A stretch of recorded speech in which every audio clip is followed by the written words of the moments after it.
You're an improbable person, Eve, and so am I. We have that in common. Did you know many of the brightest stars from the golden era of Hollywood died alone and forgotten? Some of them were so alone that they died, and people came to know after months. Today, we are going to pay tribute to our stars, who were once legends, but died totally in rags. Even their closest left them in need. Jean Arthur, 1991. Jean Arthur was among the brightest comedic talents of the 1930s and 1940s, best known for her roles in classics such as Mr. Deeds Goes to Town, Mr. Smith Goes to Washington, and The More the Merrier.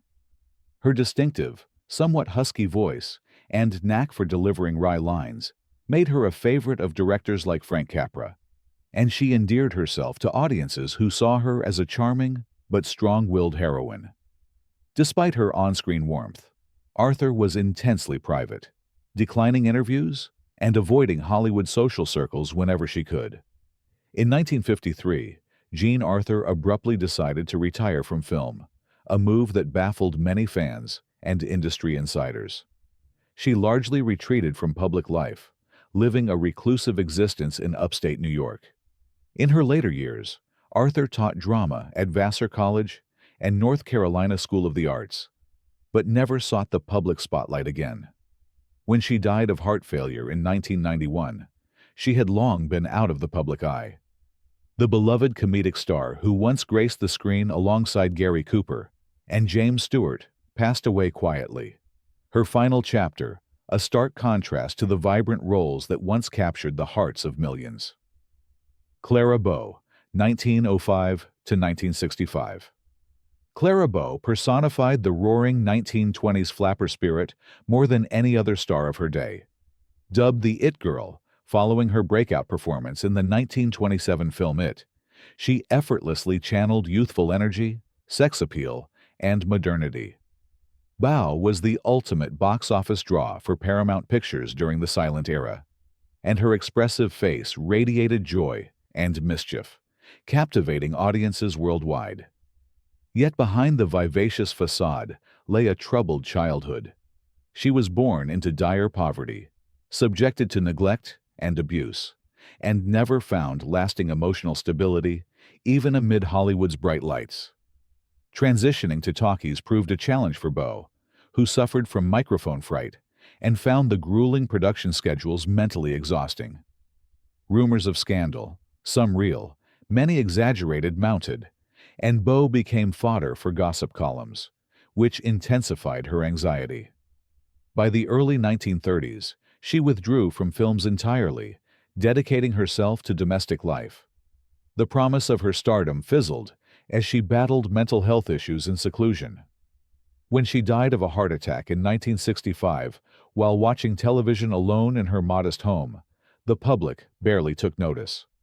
The one-time It Girl, who had set the silver screen ablaze, ended her days much like she started them, largely outside the sphere of public admiration. Larry Semon, 1889 to 1928. Larry Semon was a prolific silent-era comedian, often compared to Buster Keaton and Charlie Chaplin.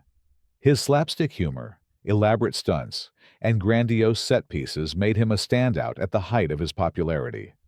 A gifted gag man, Semon wrote, directed, and starred in numerous two-reel comedies for Vitagraph and other studios, gaining a substantial following during the 1910s and early 1920s. His frenetic energy, wide-eyed expressions, and willingness to endure physical punishment for laughs ensured that each short featured riotous, cartoon-like scenarios. Despite his talent, Semon lacked financial caution. Lavish productions consumed massive budgets, and when audiences' tastes shifted, the films that once delighted them appeared outdated. As talkies gained momentum, Semon's physical style began to wane in appeal. Saddled with debt, he declared bankruptcy. His health deteriorated rapidly. Some accounts suggest he succumbed to extreme stress and possibly tuberculosis.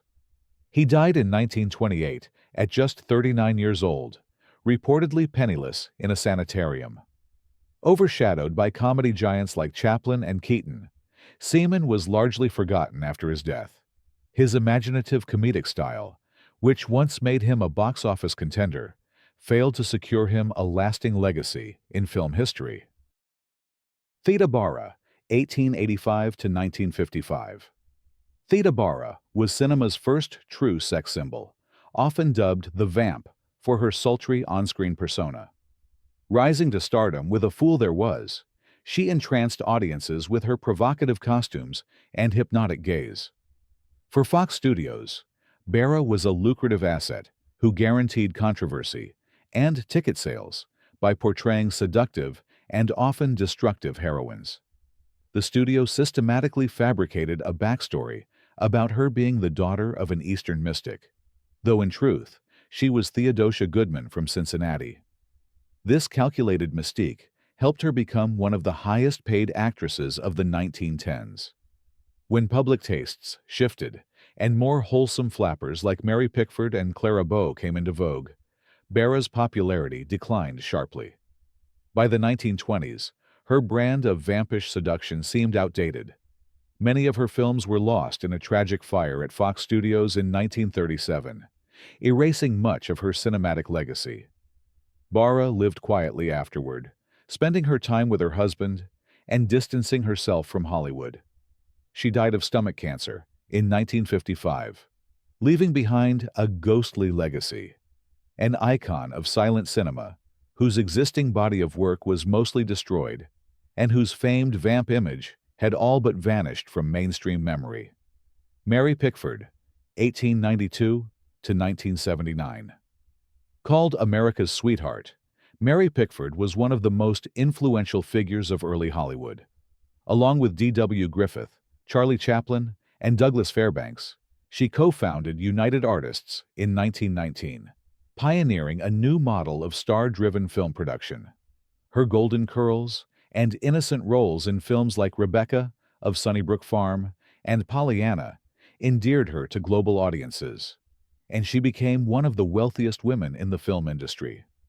Pickford's transition to talkies was met with moderate success, yet she soon chose to retire, making her last film appearance in 1933. Despite her stature in the industry, Pickford's later life was marked by reclusiveness and struggle with alcoholism. Divorced from Douglas Fairbanks, she married actor Buddy Rogers, but her drinking persisted. She limited visitors to her Beverly Hills estate, Pickfair, once the site of legendary Hollywood gatherings. By the time she died of a cerebral hemorrhage in 1979, many younger fans scarcely recognized her name, while historians and cinephiles honored her monumental contributions to early cinema. The general public's memory of the luminous star had faded. Her final years illustrate the uneasy reality that even powerful founders of Hollywood could slip into the shadows of obscurity. Hedy Lamarr, 1914 to 2000. Hedy Lamarr enjoyed fame throughout the 1930s and 1940s as one of MGM's most glamorous actresses, starring in films such as Algiers and Samson and Delilah. Widely considered the most beautiful woman in the world, Lamarr maintained an aura of sophistication that captivated fans. Less well known during her lifetime was her innovative spirit, together with composer George Antheil. She co-invented a frequency hopping system during World War II, intended to make Allied torpedoes harder to detect or jam. Although crucial to later wireless technology, she never received due recognition or significant financial reward for it. After the early 1950s, Lamarr's career declined sharply. Lawsuits, unsuccessful marriages, and arrests for shoplifting tarnished her reputation. She withdrew from the public sphere, eventually living in near seclusion in Florida. Upon her death in 2000, many remembered her primarily for her stunning looks, rather than her pioneering inventions. Though she did not necessarily die in complete financial destitution, her estate was reportedly worth several million. She passed away alone, with her once vibrant film career and substantial scientific contributions largely overshadowed by gossip and forgetfulness. James Murray, 1901 to 1936. James Murray was catapulted to stardom with King Vidor's silent classic, The Crowd. His portrayal of an everyman struggling against the tide of life resonated profoundly with audiences, and Vidor predicted Murray would become one of Hollywood's brightest stars. Yet Murray never seemed comfortable with fame. He suffered from alcoholism, which quickly worsened once the acclaim from The Crowd faded. Offers dwindled. By the early 1930s, he was out of work, frequently homeless, and relying on the charity of old friends when he could find it. A tragic footnote to his meteoric rise came with his untimely death in 1936. His body was found in the Hudson River, under circumstances that remain murky. Some accounts describe it as an accidental drowning. Others suggest suicide. Vidor reportedly tried to help him by offering a role in a new film, only to be rebuffed by a prideful Murray, who couldn't face the pity in his friend's eyes. Little press covered his passing. The man who'd starred in one of the silent era's most poignant dramas ultimately slipped into the same kind of nameless obscurity his character in The Crowd had tried so hard to escape. John Gilbert, 1897 to 1936. John Gilbert was the dashing leading man of the silent screen, shining in films like The Big Parade and Flesh and the Devil, the latter pairing him with Greta Garbo. Their on-screen chemistry was legendary, and rumors of a real-life affair tantalized fans. With his tall, suave presence, Gilbert was set to become the romantic icon of the talkie era as well. However, difficulties with MGM's head Louis B. Mayer, combined with a voice some critics deemed unsuitable for sound, derailed his career. Although his voice was perfectly adequate, a string of poorly produced talkies and studio sabotage sealed Gilbert's fate. Rapidly losing roles and clashing with studio brass took a grave toll on his health. He turned to alcohol for solace, and by the mid-1930s, his star had faded dramatically. Gilbert died in 1936 from a heart attack at 38, leaving behind a complicated legacy. A handful of tributes celebrated the silent screen's greatest lover, but for the most part, the public had already gravitated to new talkie stars.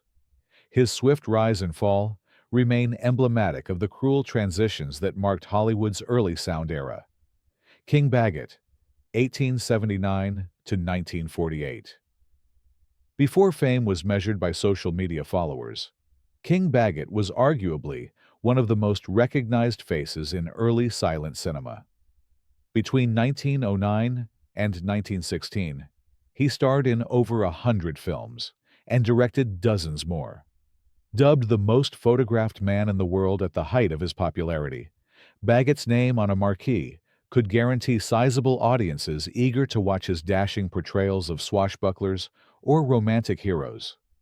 Unfortunately, stardom proved difficult to maintain. Baggot struggled with alcohol and had a series of personal problems that led to reduced offers. He tried directing, but only achieved moderate success. As Hollywood evolved into the studio-dominated era, he found himself relegated to bit parts, often uncredited. His once famous name barely registered with younger generations of moviegoers. By 1948, he died in relative obscurity. While a few industry veterans acknowledged his passing, the public had long forgotten the man who was once so prominent that his mere likeness appeared on postcards, in newspapers, and in fan magazines across the country. Nita Naldi, 1897 to 1961. Nita Naldi was among the silent screen's exotic vamps, starring opposite greats like Rudolph Valentino in Blood and Sand. She brought a sultry presence to the screen, capturing the flamboyant spirit of the Jazz Age. Naldi's image was carefully cultivated: long, dark hair, heavy makeup, and a smoldering gaze. Alongside Theda Bara and Pola Negri, she cemented the popularity of vamp characters who seduced men into moral and emotional peril. The advent of talkies in the late 1920s presented challenges for Naldi. Her roles dwindled, and she struggled with weight gain that further hampered casting opportunities in a youth-obsessed industry. Although she performed in stage productions here and there, she ultimately retreated from the limelight. sem encontrar. Financial hardships followed, and Naldi lived a quiet life, making occasional public appearances that reminded onlookers of an era gone by. She died in 1961, her star long dimmed. The woman who once dripped with exotic allure on the silver screen ended her days in near anonymity, her seductive silent-era persona relegated to old publicity stills and scattered silent film archives. Veronica Lake, 1922 to 1973. Veronica Lake soared to fame in the early 1940s with a signature peekaboo hairstyle that captivated the home front during World War II. Films like Sullivan's Travels and This Gun for Hire propelled her to pin-up status, and she was frequently cast as the cool blonde with a mysterious streak. Despite her fame, Lake's film career was marred by personal and professional problems, including a reputation for being difficult on set. She also struggled with mental health issues and chronic alcoholism. Following a series of underperforming films and public spats, her career evaporated, and she faced serious financial hardship. In the 1960s, Lake disappeared from Hollywood, working as a bartender and waitstaff in New York to make ends meet. She attempted brief comebacks, but they never gained traction. By the time she succumbed to hepatitis in 1973, she was living in relative poverty. News of her death surprised many who had assumed she was already gone, embodying the tragic narrative of a one-time star whose golden-haired glamour faded all too quickly. Bela Lugosi, 1882 to 1956.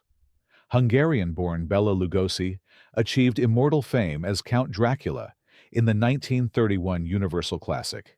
His thick accent and piercing gaze made him the definitive screen vampire, a performance so iconic that it overshadowed the rest of his career. Typecast in horror roles, Lugosi found it increasingly difficult to secure serious parts. He spiraled into financial trouble, exacerbated by a morphine addiction stemming from wartime injuries and chronic sciatica. By the 1940s, Universal favored other horror leads, such as Boris Karloff, further sidelining Lugosi. Desperate for work, he collaborated with low-budget director Ed Wood in the 1950s, starring in films like Bride of the Monster. Van Helsing, a most distinguished scientist. Though these later movies are now cult favorites, at the time they did little to restore Lugosi's prestige. He died of a heart attack in 1956, lonely and financially unstable. Lugosi famously requested to be buried in his Dracula cape, a haunting final image for a man forever trapped by his most famous role, longing for recognition that never fully returned. Lupe Velez, 1908 a 1944. Nicknamed the Mexican Spitfire, Lupe Velez was a vivacious presence in Hollywood's early talkies, known for her fiery temperament and comedic timing.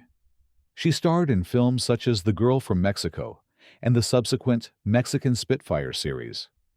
Velez's private life was highly publicized due to her tumultuous romances, including a brief marriage to Johnny Weissmuller, famed for his portrayal of Tarzan.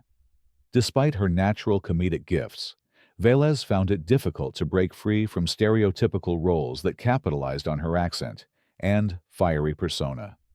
When she became pregnant out of wedlock in 1944, she feared the scandal would ruin her. Tragically, she died by suicide, a mixture of pills that claimed her life in what tabloids dubbed a dramatic final act. Although her death received some coverage, albeit in a sensationalized manner, Velez did not receive the industry homage or reverent farewell her star status might have warranted. The comedic star, who once lit up the screen, was all but relegated to a lurid Hollywood cautionary tale. George Sanders, 1906 to 1972. George Sanders brought a velvety voice and urbane charm to roles in films such as Rebecca and All About Eve, for which he won an Academy Award. His portrayal of wry, cynical sophisticates, often with a lethal tongue, made him a unique figure in Hollywood. Despite these distinctions, Sanders grappled with personal demons. He was married 4 times, including marriages to 2 Gabor sisters, Jaja and Magda. By the 1960s, he felt his career was in decline. Drink? Also with the reluctant compliments of Max Fabian. Lloyd, I never... And he suffered from poor health. In 1972, Sanders checked into a hotel in Barcelona and took his own life, leaving behind a succinct and morose suicide note. He cited boredom as a reason, reflecting the existential ennui that had plagued him for years. News of his passing resonated more in the British press than in Hollywood, where his star had considerably waned.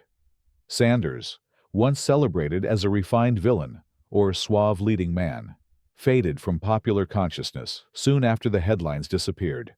The final chapter to a life marked by both wit and loneliness. Ramon Novarro, 1890 y 1968. Ramon Novarro soared to fame during the 1920s as one of the era's top matinee idols, particularly after starring in the 1925 version of Ben-Hur. A contemporary rival to Rudolph Valentino, Novarro was admired for his handsome looks and a certain introspective grace he brought to the screen. With the transition to talkies, he enjoyed several prominent roles, though his career gradually waned by the mid-1930s.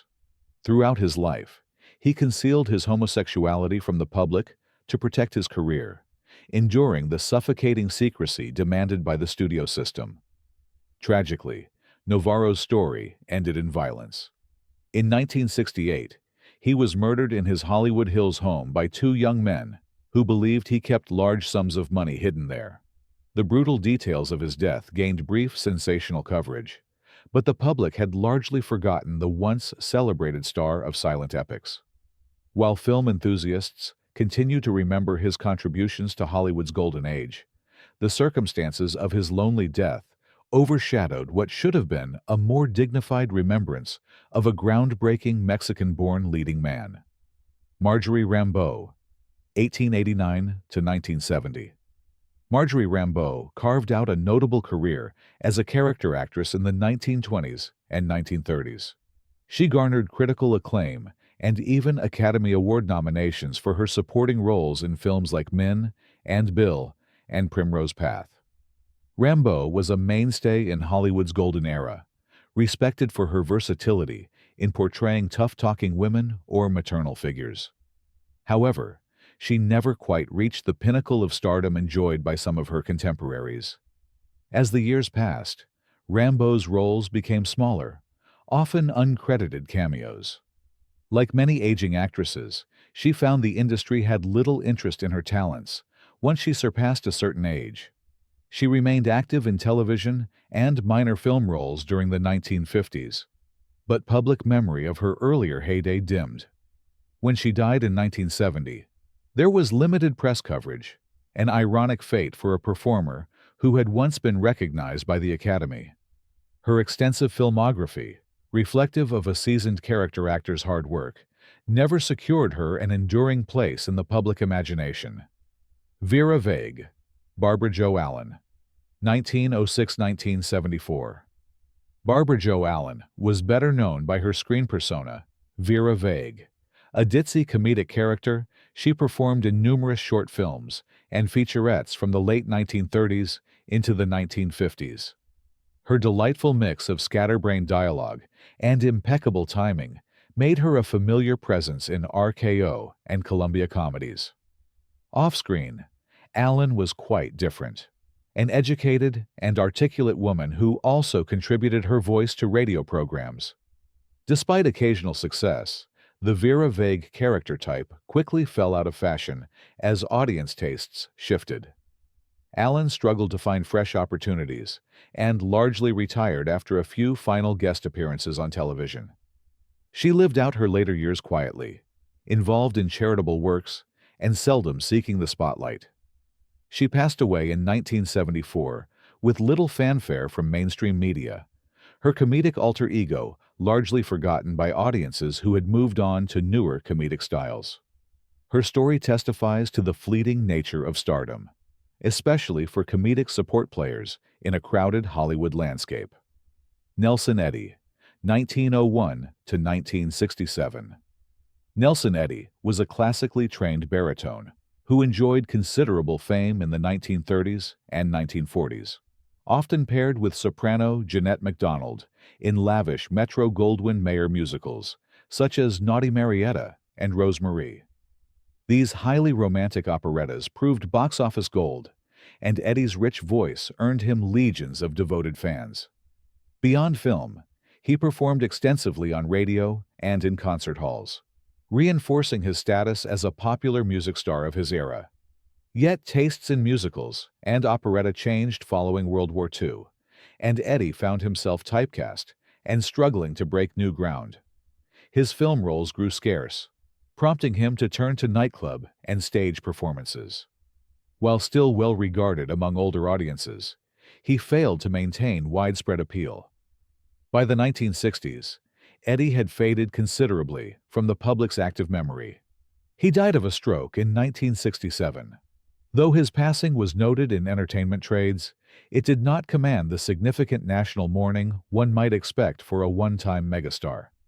His grand tenor serenades became distant echoes from an era that felt increasingly remote. Nina Foch, 1924 to 2008. Nina Foch began her film career in the 1940s, often cast in noir films such as Escape in the Fog, and supporting roles in more mainstream pictures like An American in Paris. She was recognized for her elegance and poised diction, which set her apart as a refined but somewhat aloof screen presence. Although she earned critical respect, including an Academy Award nomination for Executive Suite, Foch never achieved marquee name status. Over the decades, she worked consistently in smaller film and TV roles, teaching acting at the University of Southern California. Foch was known within the industry for her deep knowledge of the craft, yet remained a peripheral figure in the public's eyes. By the time of her death in 2008, she was primarily remembered by dedicated film buffs and her students. Though not impoverished or utterly isolated, her final years did not elicit the grand Hollywood tributes that might have matched her contributions. In many ways, Foch personifies the fate of a working actor whose skill and longevity are overshadowed by the memory of flashier stars. Sessue Hayakawa, 1886 to 1973. Sessue Hayakawa was one of early Hollywood's most successful leading men, a Japanese actor whose smoldering on-screen presence challenged existing stereotypes. Rising to fame with The Cheat, he became a matinee idol, admired for his regal composure and subtle performances. At a time of rampant anti-Asian sentiment, Hayakawa's success was nothing short of extraordinary. He formed his own production company to exert more control over the roles he played, hoping to showcase the complexity of Asian characters beyond the typical villainous or servile stereotypes. With the advent of talkies, Hayakawa's accent and the era's racial prejudices limited his opportunities. He took to performing in Europe and even returned to Japan for a time. A brief resurgence came with his role in The Bridge on the River Kwai, which earned him an Oscar nomination for Best Supporting Actor. However, mainstream Hollywood never fully embraced him again.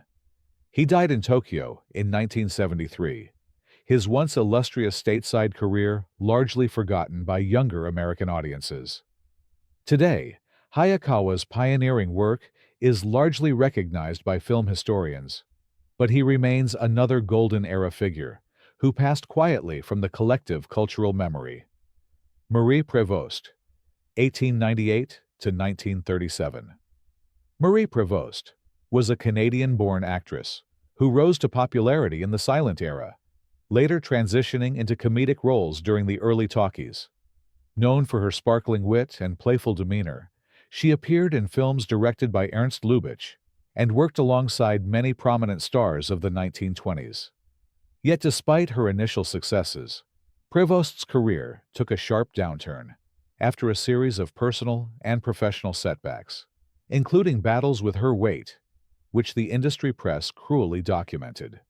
Struggling to find work, Prevost fell into alcoholism and dire financial straits.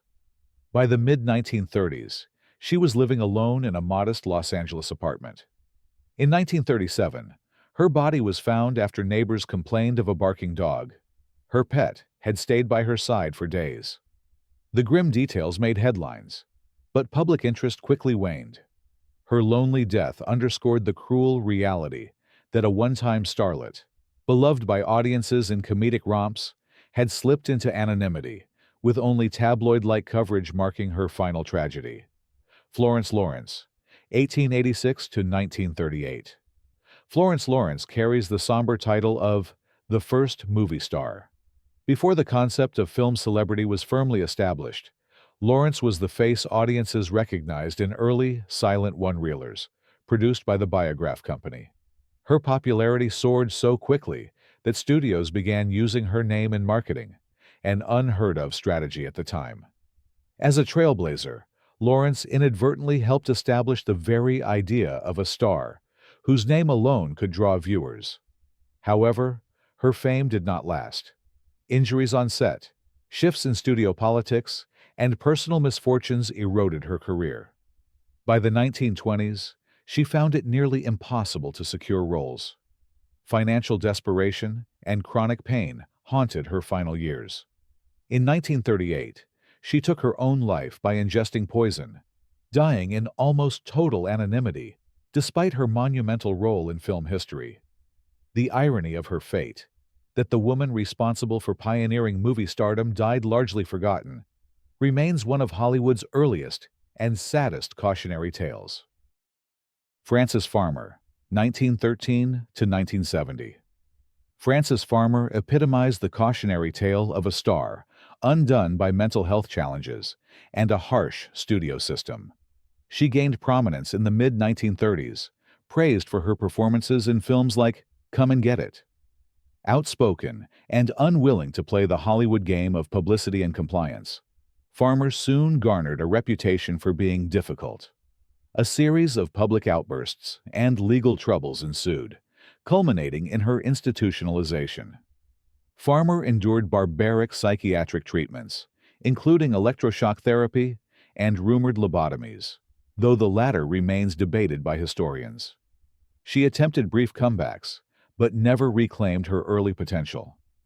When she died of esophageal cancer in 1970, the public's memory of her was mostly shaped by sensational headlines rather than her once considerable talent.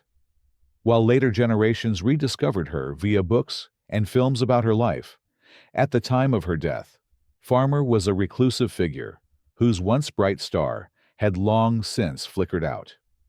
Barbara Payton, 1927 to 1967.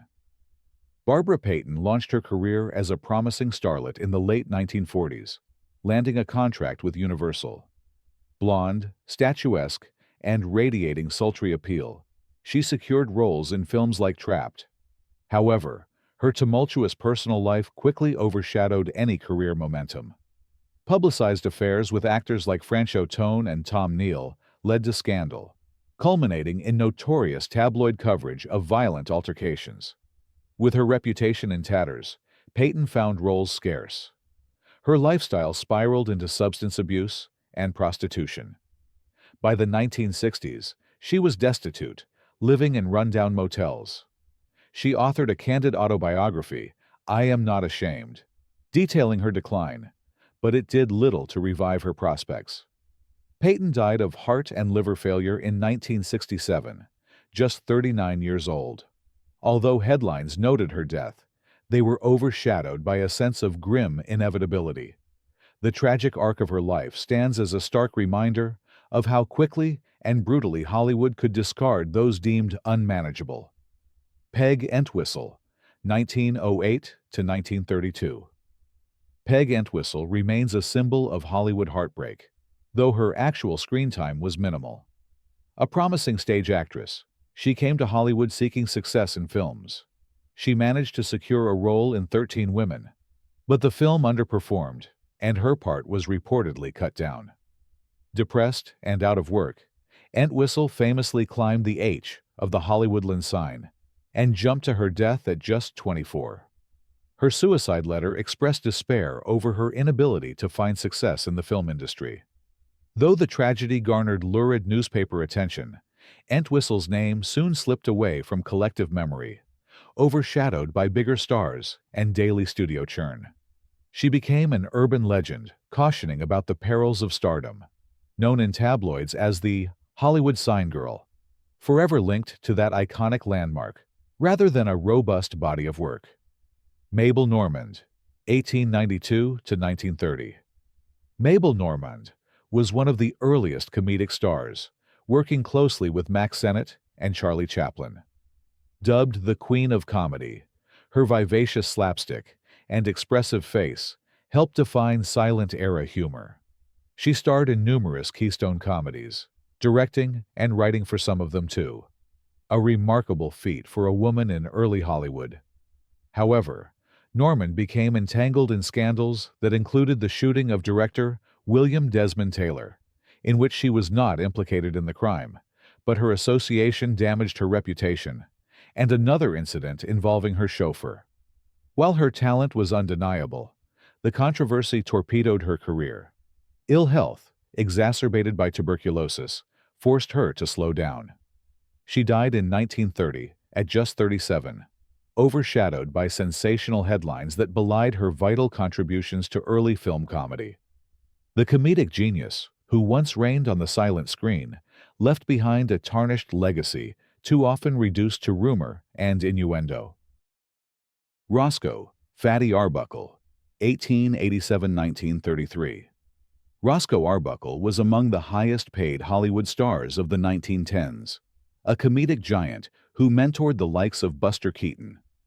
His slapstick humor and remarkable agility belied his large stature, endearing him to audiences. However, his promising career and personal life collapsed in 1921 when he was accused of involvement in the death of actress Virginia Rappe after a party. Though Arbuckle was eventually acquitted, juries found no evidence of wrongdoing. His reputation never recovered.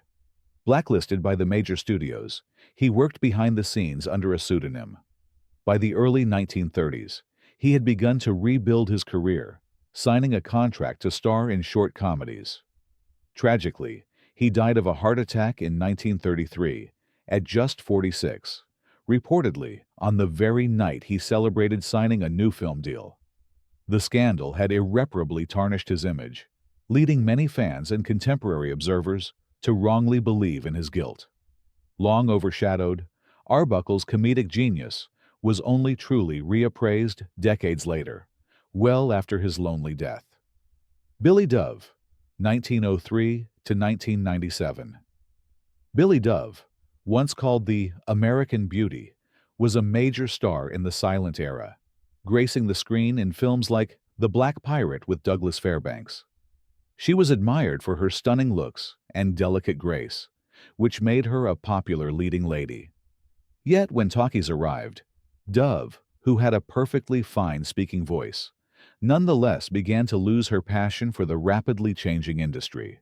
She withdrew from film in the early 1930s to focus on her personal life. Though happily married for many years, Dove deliberately stepped away from public attention. Her withdrawal from Hollywood meant later generations of moviegoers were unfamiliar with her work. She lived into her 90s, passing away in 1997. By then, few outside of silent film enthusiasts remembered her name or the luminous presence that once made her a box office draw. A lonely footnote to her long life is that, in her final years, she received limited acknowledgement from an industry that had moved on decades before. Wallace Reid, 1891–1923. Wallace Reid was the archetype of the silent-era all-American boy, a handsome, athletic actor who starred in countless dramas and comedies. Audiences loved him in racing films like The Roaring Road and Double Speed, where he performed many of his own stunts. Off-screen, Reid was charming and affable, seemingly destined for a long and successful career. However, an injury during production led studio doctors to administer morphine so he could keep filming. He became addicted, and the demands of the studio system forced him to continue working, compounding his dependency. Within a few years, the addiction ravaged Reid's health, and he was placed in a sanitarium. He died there in 1923 at just 31. While his death did spark some discussions about Hollywood's working conditions, the broader scandal overshadowed his achievements. The public, shocked by the revelation of drug abuse, quickly moved on to new idols. Reid's name faded from popular memory, replaced by the next wave of silent heartthrobs. His lonely end serves as a grim reminder of the industry's brutal pace and the lack of support for actors' well-being. Erich von Stroheim, 1885 to 1957. Although primarily known as a director of grand, uncompromising visions like Foolish Wives and Greed, Erich von Stroheim also acted in numerous films, exuding a commanding presence as authoritarian or aristocratic villains. Dubbed the man you love to hate, von Stroheim clashed with studio executives over budgets and final cuts, leading to a directorial career cut short by Hollywood's commercial demands. While he found some success acting in other directors' films, the industry never forgot his reputation for extravagance and insubordination. This is the staircase of the palace. All right. Cameras. Action! He left for Europe, appearing in French films and the occasional American production. One of his finest performances came in Jean Renoir's La Grande Illusion. Yet recognition in his homeland remained elusive. Von Stroheim struggled financially, never regaining the directorial freedom he'd once enjoyed. If you need any help with the coffin, call me. Desmond is coming in to see you, Mr. DeMille. He died in France in 1957, largely estranged from Hollywood, which had moved on from his exacting style. Though not wholly penniless, he passed away without the fanfare that might have been accorded a visionary of his caliber. His story encapsulates the bitterness of an auteur whose uncompromising artistry collided fatally with commercial realities.